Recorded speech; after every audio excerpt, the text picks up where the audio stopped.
¿Qué ocurría en una batalla medieval en realidad? No la versión que vemos en el cine, sino la auténtica. Nada de duelos con espadas a cámara lenta, armaduras relucientes o música épica de fondo, sino la crudeza tal y como se vivía. Si alguna vez has tenido la curiosidad de saber cómo eran de verdad, este es el momento de descubrirlo. Para comenzar, si eras un soldado común, probablemente ni siquiera alcanzabas a escuchar la señal de ataque. El encargado del cuerno casi siempre permanecía en una zona segura, lejos del choque directo. Una decisión bastante sensata, por cierto. Los músicos militares medievales solían tener la esperanza de vida más alta de todo el ejército, superados únicamente por los reyes que provocaban las guerras. En los primeros 15 segundos de combate, casi la mitad de los hombres en la primera fila terminaban tropezando con sus propios pies o con los de sus compañeros. Los campos de batalla medievales no se parecían en nada a un terreno de desfile ordenado. Eran superficies fangosas, con raíces ocultas listas para hacerte caer de bruces en el barro. Pocas cosas resultaban menos intimidantes que desplomarse gritando, ¡ay mi tobillo! Tampoco se cargaba con el ímpetu heroico de las leyendas. El avance era lento, arrastrando los pies en una marea temblorosa, con las rodillas debilitadas tras permanecer horas firmes en formación. El hombre a tu lado jadeaba con esfuerzo, desprendiendo un hedor a ajo mezclado con miedo. No existían caramelos de menta en la Edad Media, lo que quizás explique por qué los guerreros gritaban tanto. Era la única manera de respirar sin soportar el aliento del compañero. Todos gritaban, aunque nadie podía precisar qué. La mayoría lo hacía simplemente para contener el pánico. Los estudios indican que en medio del combate, cerca del 70% de los soldados emitían sonidos involuntarios que, después, ni siquiera recordaban haber hecho. Si pudiéramos traducir la mayoría de los gritos que se escuchaban en medio de una batalla medieval, probablemente sonarían más como «Mamá, ayúdame, lo lamento todo», y entonces llegaba el primer impacto. Alguien golpeaba contra tu escudo, tus oídos zumbaban, sin saber si era por el choque o por el soldado que acababa de lanzarte un cabezazo. El estruendo era ensordecedor. No se trataba de una épica sinfonía de guerra, sino de un caos de alaridos, jadeos y el constante chocar de metal contra metal o carne. El brazo te temblaba tanto al bloquear aquel golpe que parecía que la vibración se transmitiría a tus futuros descendientes. Tras un par de minutos, cualquier plan elaborado desaparecía, reducido a un único propósito: seguir de pie. Caer al suelo equivalía a morir, aplastado bajo las botas de los demás. El terreno se volvía resbaladizo por la mezcla de sangre y vómito. El escudo pesaba cada vez más en tus brazos. El sol te castigaba, cocinándote dentro del gambesón acolchado. La armadura medieval era como una sauna portátil, solo que mucho menos cómoda. El único régimen de pérdida de peso donde podías bajar 7 kilos en sudor o perder la cabeza, lo que ocurriera primero. Tu mundo se reducía a los pocos metros que te rodeaban. Veías los ojos aterrorizados del enemigo frente a ti, tan confundido como tú mismo. En ese instante, ambos compartíais la silenciosa certeza de que cualquiera que hubiera descrito la batalla como algo glorioso merecía un lugar especial en el infierno. Y aquello no era más que el inicio. Si conseguías sobrevivir al choque inicial, debías enfrentar la siguiente y brutal realidad del combate. Una verdadera batalla medieval se parecía más a una melee violenta de rugby que a un elegante duelo de esgrima. Los hombres no luchaban uno contra uno, se agrupaban siempre que podían. 5 contra 1 no era visto como una deshonra, sino como una estrategia sensata. Los caballeros no obedecían un código de honor en medio del caos. Su única regla era: quiero regresar a casa con vida, y nada estaba por encima de eso. La masa de cuerpos apretados hacía casi imposible aplicar técnicas refinadas con la espada. Apenas contabas con unos 15 centímetros para mover tu arma. Olvídate de los grandes y elegantes arcos cinematográficos. Hombro con hombro entre compañeros, lo único que podías hacer era empujar torpemente la hoja hacia adelante, como quien intenta abrirse paso en un vagón de metro repleto. Aún así, las espadas rara vez eran las responsables de las muertes en combate. Los estudios realizados en tumbas de antiguos campos de batalla muestran que la mayoría de las lesiones fatales provenían de golpes descendentes que destrozaban el cráneo o el cuello, exactamente lo que ocurría cuando un soldado caía al suelo y otros se lanzaban sobre él. La estrategia en una batalla medieval no consistía tanto en derrotar al rival de manera honorable, sino en seguir golpeándolo cuando estaba en el suelo, una patada, otra más y quizá una tercera por si aún se movía. El pomo de la espada, esa pieza metálica y pesada al final de la empuñadura, solía ser más práctico que la propia hoja. Los especialistas en esgrima denominan a esta técnica half-swording o golpe mortal. Se sujetaba la hoja con una mano y se balanceaba la empuñadura como si fuera un martillo. Probablemente sea el nombre más sincero de cualquier técnica de combate en toda la historia. Los cascos, aunque salvaban vidas, también traían consigo nuevos problemas. Reducían la visión a una pequeña rendija y convertían tu cabeza en un horno bajo el sol. En apenas 20 minutos de lucha, el interior de un casco podía superar los 100 grados. No pocos combatientes caían, no por heridas directas, sino por un colapso causado por el calor. Los caballeros medievales peleaban, en esencia dentro de saunas portátiles mientras todos intentaban matarlos, lo que los convertía en los hombres más valientes o los más insensatos de su tiempo. Si llegabas a caer en medio de ese caos, tenías apenas 2 segundos para levantarte. No por alguna regla caballeresca, sino porque ese era el tiempo que tardaban las botas en pisotearte o las armas en encontrar una abertura en tu armadura. Los restos hallados en antiguos campos de batalla confirman que muchos cuerpos quedaron boca abajo en apenas unos centímetros de barro. No fueron muertes épicas, sino simples y lentas asfixias tras una caída. Las heridas solían llegar desde ángulos impredecibles. Tu armadura podía detener un tajo frontal, pero no protegía contra el que atacaba desde un lado o por la espalda. En promedio, un soldado recibía ataques provenientes de al menos 3 direcciones diferentes en el lapso de 1 minuto. Tratabas desesperadamente de seguir todas las amenazas, lo cual resulta irónico, ya que mantener literalmente la cabeza en su sitio era tu principal prioridad. El aplastamiento, los pisotones y la desorientación cobraban más vidas que las habilidades marciales.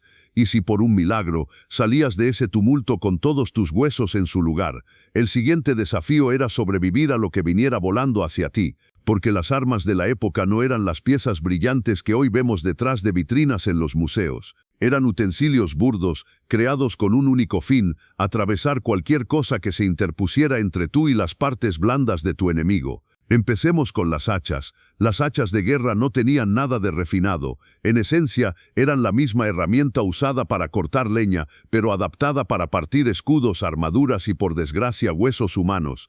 Y tenían una gran ventaja: no hacía falta un gran entrenamiento para manejar un hacha con eficacia. Bastaba con lanzar el golpe con fuerza en dirección aproximada al blanco, y la física se encargaba del resto. El problema, cuando el filo se incrustaba en un escudo de madera o en la caja torácica de un enemigo, solía quedarse atascado. Los hallazgos en antiguos campos de batalla confirman que muchos combatientes murieron en el intento de recuperar su arma. Un hacha trabada en el cuerpo del rival era, en términos medievales, lo más parecido a que tu teléfono se apagara con la batería al 99%, igual de frustrante y bastante más mortal. Pese a sus desventajas, eran de las armas más comunes en la Edad Media, con ejércitos que llegaban a equipar hasta el 70% de sus tropas con ellas. La razón era sencilla: eran baratas y requerían muy poca práctica. Un simple mango de madera rematado con una pieza metálica podía fabricarse en masa incluso en reinos pequeños con recursos limitados. Pero la verdadera joya del arsenal medieval eran las lanzas. Su principal ventaja era el alcance. Con ellas podías atravesar a un adversario desde 2 metros de distancia, mientras él todavía intentaba acercarse lo suficiente para devolverte el golpe. El inconveniente, sin embargo, aparecía en las formaciones cerradas. En espacios reducidos, las lanzas se convertían en un peligro tanto para el enemigo como para los propios aliados. Los registros de batallas medievales mencionan numerosas heridas accidentales causadas por lanzas amigas. En más de una ocasión, los soldados terminaban pinchados más por la espalda de un compañero que por el frente del enemigo. Una amarga lección sobre la importancia de vigilar literalmente tus espaldas. Frente a las limitaciones de las espadas, las masas ofrecieron una solución práctica a la evolución de las armaduras.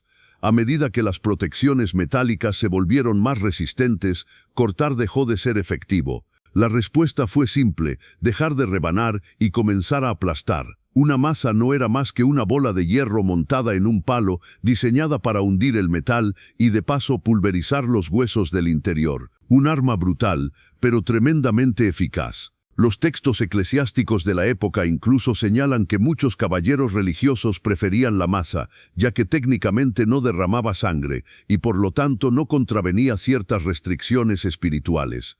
Una muestra perfecta de la peculiar lógica medieval. Puede que no pudiera abrirte en canal, pero con una masa podía reducir tus entrañas a puré, y al parecer a Dios eso no le importaba. Aunque en los relatos épicos las espadas se llevan gran parte de la gloria, en realidad eran de las armas menos comunes en los campos de batalla medievales. La razón, su precio, eran muy costosas. Una espada de buena calidad podía valer lo mismo que una casa pequeña. Su fabricación requería acero de alta calidad, artesanos especializados y además años de entrenamiento para usarlas con verdadera eficacia.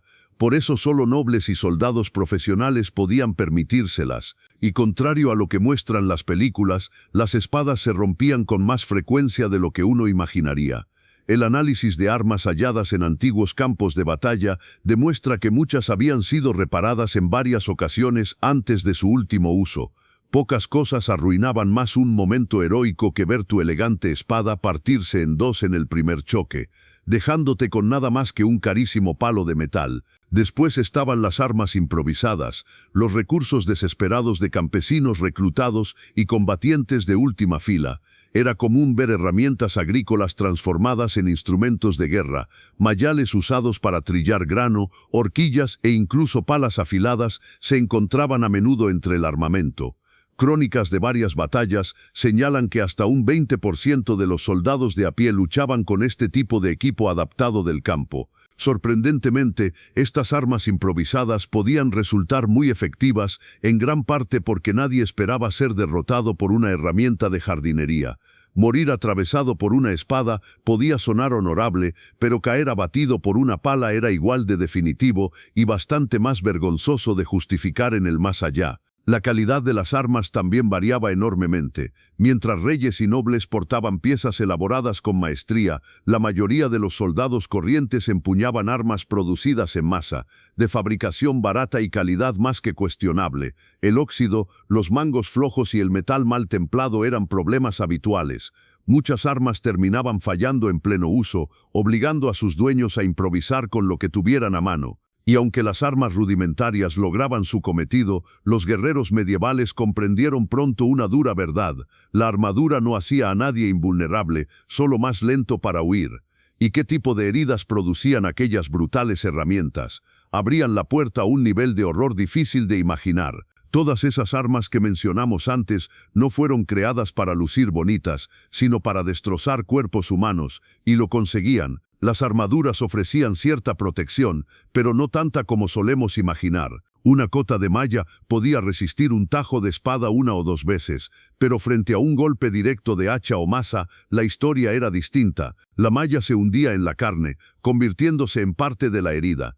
Los registros de cirujanos de campaña revelan que alrededor del 40% de los caballeros caídos con armadura presentaban huesos pulverizados, aun cuando su protección seguía aparentemente intacta. La armadura funcionaba como una especie de plástico de burbujas medieval, absorbía el primer impacto, pero con los siguientes solo se escuchaban los crujidos de los huesos al romperse. Un golpe en el hombro podía significar perder el brazo entero. Las armas medievales no producían cortes limpios, sino que desgarraban, destrozaban y mutilaban. La mayoría de los combatientes que perdían extremidades no morían en el acto, sino por la hemorragia o por las infecciones que venían después. El desangramiento era mucho más rápido de lo que muestran las películas, donde los héroes siguen luchando como si nada. El cuerpo humano contiene unos 5 litros de sangre, y perder tan solo uno puede provocar desmayo. Los registros sugieren que muchos soldados se desangraban en menos de 5 minutos tras recibir una herida seria. A veces ni siquiera sabías que había sido alcanzado hasta que la vista se nublaba y las piernas te fallaban. Y las lesiones internas causadas por armas contundentes eran aún peores que los cortes. Ahí no había nada que coser, solo dolor y pánico. Un golpe sólido de masa podía no abrir la piel, pero sí destrozar órganos, partir costillas o provocar hemorragias cerebrales. Los médicos medievales incluso tenían un término técnico para este tipo de daños invisibles: el famoso síndrome de estaba bien hace un segundo. En la Edad Media no todas las heridas eran espectaculares ni gloriosas. Un golpe mal dado podía arrancar dientes de cuajo cuando un casco se abollaba. Astillas de un escudo podían atravesar un ojo con facilidad. Cortes pequeños, que hoy se cerrarían con unos puntos, entonces eran una sentencia de muerte por infección. Los registros monásticos son claros. Por cada soldado que caía en combate, 3 más morían días después a causa de las heridas infectadas. En el campo de batalla no había médicos listos para atenderte. Lo más cercano a primeros auxilios era un compañero apretándote el brazo con un cinturón o quemando la herida con una daga al rojo vivo. Las escalas de dolor medieval no tenían término medio, o todavía podías seguir luchando, o rogabas que alguien te rematara. Los hospitales, cuando existían, eran apenas tiendas con paja en el suelo. Los instrumentos quirúrgicos rara vez se limpiaban, y con suerte alguien les pasaba un trapo. Las operaciones tenían un 30% de posibilidades de éxito, y casi siempre consistían en amputar una extremidad. No porque fuera lo más indicado, sino porque era lo más rápido. El trauma no se quedaba en el cuerpo. Muchos guerreros relataban que su mente se quebraba en pleno combate, sobre todo después de presenciar o sufrir mutilaciones horribles. Y cuando la lucha se prolongaba, la cabeza empezaba a jugar malas pasadas. El campo de batalla no solo era fuerza y acero, también era un infierno psicológico. Tras apenas 10 minutos de pelea, muchos soldados caían en un estado de confusión total. La agitación, los giros constantes para responder a enemigos por todos lados y la falta de referencias visuales hacían que de pronto una pregunta aterradora apareciera en la mente: ¿dónde estoy? Sin radios, sin señales claras, sin sistemas de comunicación modernos, el caos era inevitable. Las unidades se fragmentaban y se desordenaban en cuestión de minutos. Los relatos de la época muestran que cerca del 60% de los soldados perdían por completo la noción de hacia dónde estaban combatiendo apenas después del primer choque. No es casualidad que más de una batalla terminara con ambos ejércitos retirándose al mismo tiempo, confundidos y creyendo que habían perdido. Era el juego más letal del mundo. Tú empiezas, y de pronto la duda: ¿ese hombre frente a mí es aliado o enemigo? Al principio todo parecía claro. Los ejércitos llevaban estandartes, colores o símbolos, pero bastaban unos minutos de combate para que el barro, el polvo y la sangre los volvieran irreconocibles. En la confusión no era raro que un soldado descargara un golpe mortal contra un compañero. En Tuto 1461, los registros indican que hasta 1 de cada 10 muertos cayó por fuego amigo. Con miles de hombres chocando en un espacio reducido, una sola decisión tomada en una fracción de segundo podía sellar tu destino. ¿Es esta mi sangre? La pregunta que helaba la mente de cualquiera. El combate te bañaba en sangre ajena, salpicado de pies a cabeza por las muertes a tu alrededor. El problema era que en medio del frenesí resultaba imposible saber si estabas herido o no. Algunos luchaban cubiertos de rojo y sin un rasguño, otros solo descubrían su herida cuando las piernas les fallaban, mareados por la pérdida de sangre, y mientras tanto la mente se apagaba. Las decisiones ya no eran racionales: atacar, esquivar, golpear, retroceder. El cuerpo se movía por instinto, porque la conciencia humana era demasiado lenta para seguir el ritmo del infierno. En medio del caos, lo único que sostenía a los combatientes no era la razón, sino el instinto y la memoria muscular. Los entrenamientos repetidos una y otra vez se grababan en el cuerpo, de modo que, llegado el momento, los movimientos salían solos, como una coreografía que el cuerpo recuerda aunque la mente esté en blanco.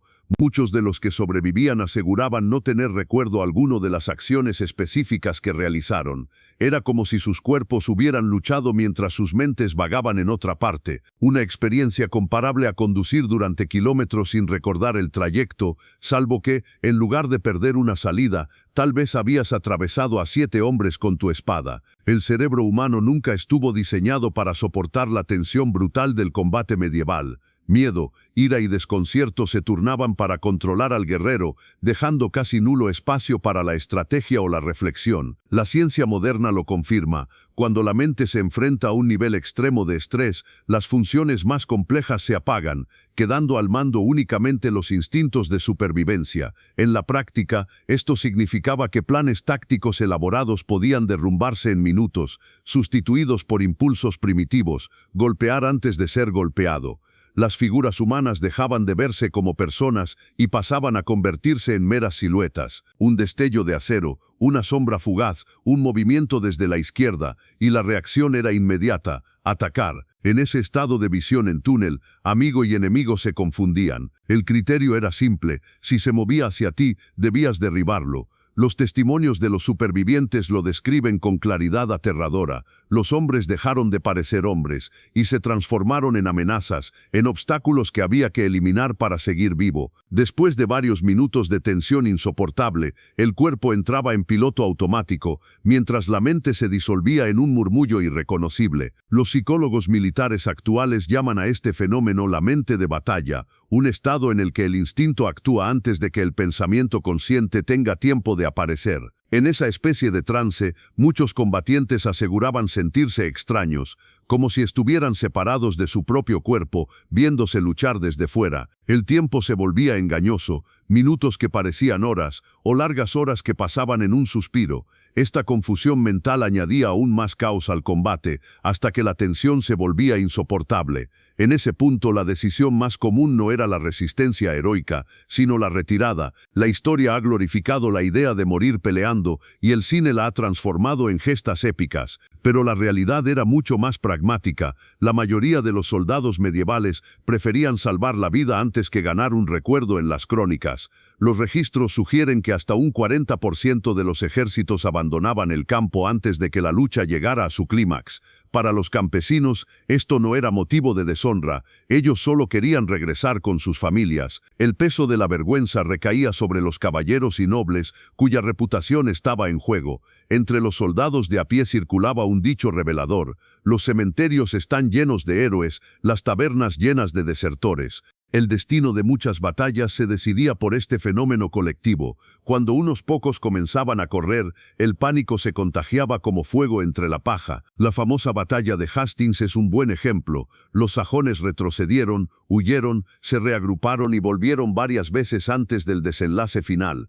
Otros preferían otra táctica: fingir la muerte, simular heridas o clamar por misericordia. Los más astutos se ocultaban tras caballos muertos o carretas abandonadas, buscando pasar inadvertidos en medio del desastre. Se cuenta la historia de un soldado francés que logró salvar la vida ocultándose durante horas en el interior de un caballo muerto. No era, desde luego, el tipo de hazaña que uno narraría con orgullo a sus descendientes. Escapar no siempre significaba salvarse. Los propios compañeros podían castigarte con la muerte por abandonar la lucha, y huir con una armadura encima era un tormento. Muchos caballeros terminaban prisioneros simplemente porque, tras correr apenas unos metros, quedaban exhaustos. Para quienes lograban escapar, la idea de la victoria adquiría un matiz muy distinto al que solemos imaginar. En la ficción, la victoria se viste de banderas, discursos y celebraciones, pero en la Edad Media, la realidad era mucho más cruda. Si al disiparse el polvo de la batalla todavía estabas vivo, eso bastaba para considerarte vencedor. No había medallas ni ovaciones, solo un alivio abrumador, el simple hecho de seguir respirando. Era en esencia el juego de las sillas más sangriento jamás inventado. Cuando cesaba el estruendo, la única pregunta era: ¿quién seguía en pie? Lejos de escenas gloriosas, lo que solía quedar eran cuerpos agotados, guerreros desplomados en silencio, demasiado débiles para moverse o celebrar. El campo de batalla, tras el rugido de la violencia, se convertía en un lugar inquietantemente callado. Los gritos de júbilo rara vez existían. Lo más cercano a un grito de victoria era un susurro tembloroso: «Gracias a Dios, terminó». Las primeras preocupaciones no eran banderas ni cánticos, sino cuestiones terrenalmente humanas. ¿Alguien tiene agua? ¿Hay ropa limpia que no esté cubierta de sangre ajena? Los supervivientes se limitaban a limpiar su rostro con manos temblorosas, esperando que la sangre que lo manchaba no fuera propia, mientras revisaban en silencio el cuerpo en busca de heridas ocultas. Buscabas a tus compañeros y recogías del suelo todo lo que aún servía como arma. Las listas de supervivencia medievales eran sorprendentemente simples: armas, aún en condiciones; piernas, funcionando; amigos, algunos se habían esfumado; enemigos, más desaparecidos todavía. En general, un buen día para seguir vivo. El campo de batalla se transformaba en un sombrío mercado posguerra. Los muertos eran despojados de sus armaduras, sin importar de qué bando fueran, Incluso se llevaban las botas si parecían mejores que las tuyas. El reciclaje medieval era eficiente. Nada valioso se desperdiciaba, especialmente si brillaba o conservaba un filo afilado. Los supervivientes celebraban con cualquier bebida disponible, intentando ahogar el dolor físico y mental. Un cronista inglés dejó constancia de que, tras una gran batalla, los soldados bebieron durante 3 días seguidos, como si cada vaso de cerveza pudiera borrar los horrores presenciados. Las fiestas de victoria no eran celebraciones heroicas, sino un intento desesperado de olvidar a través de la fermentación. Mientras tanto, las tiendas médicas se llenaban de heridos. Los hospitales de campaña tenían tasas de mortalidad de entre el 25 y el 50%. Las salas de espera solo ofrecían 2 diagnósticos: puede que sobreviva o probablemente no lo haga. Tu suerte dependía, muchas veces, de si el cirujano había descansado lo suficiente la noche anterior. Los efectos de la batalla persistían durante días. Moretones aparecían en lugares que ni recordabas haber sido golpeado. El sueño era un lujo interrumpido por movimientos reflejos para bloquear ataques que ya no existían. Nada definía mejor a un guerrero que golpear el aire mientras dormía, accidentalmente dejando un ojo morado a su cónyuge, combatiendo enemigos que habían muerto hacía años. Y en medio del barro, un casco roto yacía torcido sobre un palo. Los campos de batalla rara vez se limpiaban, simplemente quedaban cubiertos de maleza y siglos después trozos de metal emergían del suelo. Lo que las películas llaman victoria era en realidad apenas el inicio de otro tipo de lucha. No se combatía contra enemigos, sino contra el dolor, la pérdida y la comprensión de hasta dónde podían llegar los humanos cuando se les ordenaba luchar unos contra otros. Y así es como realmente se vivía una batalla medieval, brutal, caótica y desgarradora. Si te ha sorprendido este viaje al pasado, no te quedes solo con la historia contada aquí. Suscríbete al canal para seguir explorando más secretos y verdades de épocas antiguas. Deja tu comentario contándonos cuál parte te impactó más y activa la campanita para no perderte ningún video. Cada suscriptor y cada comentario nos ayuda a seguir trayéndote relatos tan intensos como este, directamente desde la historia a tu pantalla. Únete a nuestra legión de curiosos y prepárate para el próximo choque.